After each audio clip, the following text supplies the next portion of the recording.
This is a problem that was coordinated in all likelihood right out of Washington headquarters, and we're getting to proving it. Now, this investigation is far from over. Tomorrow, the House Ways and Means will hold a hearing featuring some of the average Americans who are unfairly harassed by the IRS. Joining me now with a preview are two members of that committee, Texas Congressman Kevin Brady and Illinois Congressman Aaron Schock. Gentlemen, welcome to the program. Thank you for being with us. Thank you. Good to be with you. All right, Congressman Brady, first, let's set the table. Do you see this as a political enemies list, sir? You know, I do. In fact, the matter is the new acting commissioner had an opportunity today to actually shed light, to tell the truth about where these abuses of the IRS have been, who initiated, how broad and wide and deep it is. Was this personal information shared with other agencies which harass Tea Parties in my region? But I think he's choosing to try to douse the flames rather than get the truth. Tomorrow's hearing is about hearing from the victims of these abuses. I think they'll help shed light on this whole investigation. All right. I think the question, though, Congressman Schock, that we now have to answer, the administration, through Jay Carney and others, they've tried over and over again to say these are rogue agents out of Cincinnati. Now, to prove that point, let me play Jay Carney and others saying that very thing. Watch this.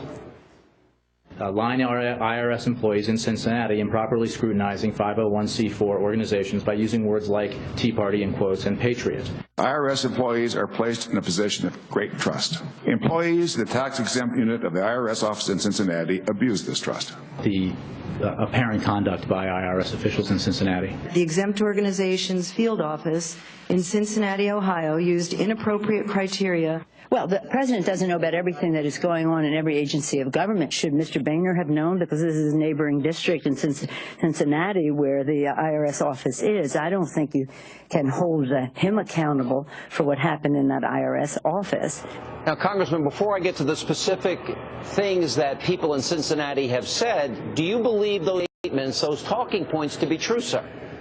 Absolutely not. Sean, I raised this very issue 2 weeks ago at our first Ways and Means hearing, working with the Thomas More Society, based in Chicago, my home state, that helped lay out a series of pro-life groups, not 912, not Tea Party, not the groups that they say, in states like Iowa, Texas, California, the Pacific Coast region, where these people were illegally targeted, asked questions like, what are the contents of your members' prayers, asked them to pledge not to protest in front of Planned Parenthood in exchange for their 501c3 status, clear violation of their constitutional right.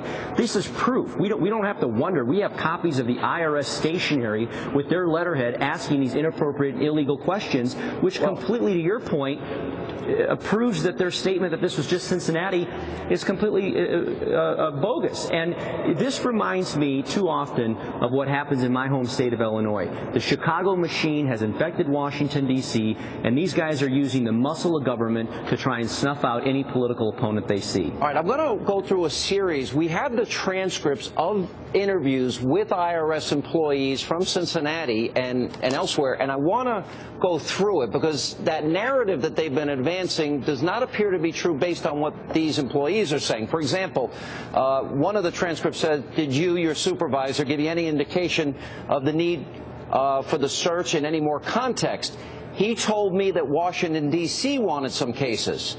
Next one, another interview with an IRS employee. So as of April 2010, these 40 cases were held at the moment in your group. Is that right? Some were. How many were held? Less than 40. Some went to Washington, D.C. How many? I sent 7. And then it goes on to say, in another question, so what do you think about this, the allegation that's been made? I think you've seen a lot of press reports that there were 2 rogue agents in Cincinnati responsible for all these issues that we've been talking about today. What do you think about those allegations? Quote, it's impossible. As an agent, we are controlled by many, many people. We have to submit many, many reports, so the chance of 2 agents being rogue and doing things like that could never happen. Now, I have some more I'm going to get to in a second. Congressman Brady, what's your reaction to that based on the talking point that it has been advanced that these are rogue agents? At the very first step of this investigation, which is going to be very thorough, very complete, the very first step, IRS workers themselves just rejected the whole White House line of spin on this issue. Of course, they didn't embark on a very controversial, probably illegal targeting and leaking of private and personal taxpayer information without direction from up above. How far that goes, how broad that goes, we're going to get the truth. But think of this. This happened in the very first step. I think as we go through all the abuses on the targeting of donors and organizations, the leaking of private information to media, liberal groups, and maybe to campaigns, I think this is the first step. All right, Congressman Schock, let's go through two more portions of IRS employees answering questions. Number one, question. And you've heard, I'm sure, news reports about individuals in Washington saying that the problem was originated in and contained in the Cincinnati office, and that it was the Cincinnati office that was at fault. What is your reaction? Answer. Well, it's hard to answer that question because in my mind I hear people saying that we're low-level employees, so we're lower than dirt, according to the people in D.C., so take it for what it's worth. They were basically throwing us under the bus. And one last one, question. So it's your perspective that ultimately the responsible parties for the decisions that were reported by the IG are not in the Cincinnati office. Answer. I don't know how to answer that question. I mean, from an agency point, we didn't do anything wrong. We followed directions based on other people telling us what to do. Question, and you ultimately followed directions from Washington, is that correct? If direction had come down from Washington, yes, but with respect to this particular Tea Party applications, etc., I believe so.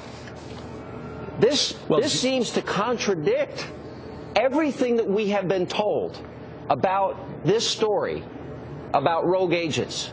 Right. I mean, these are the employees. What is that? Where does that take us now?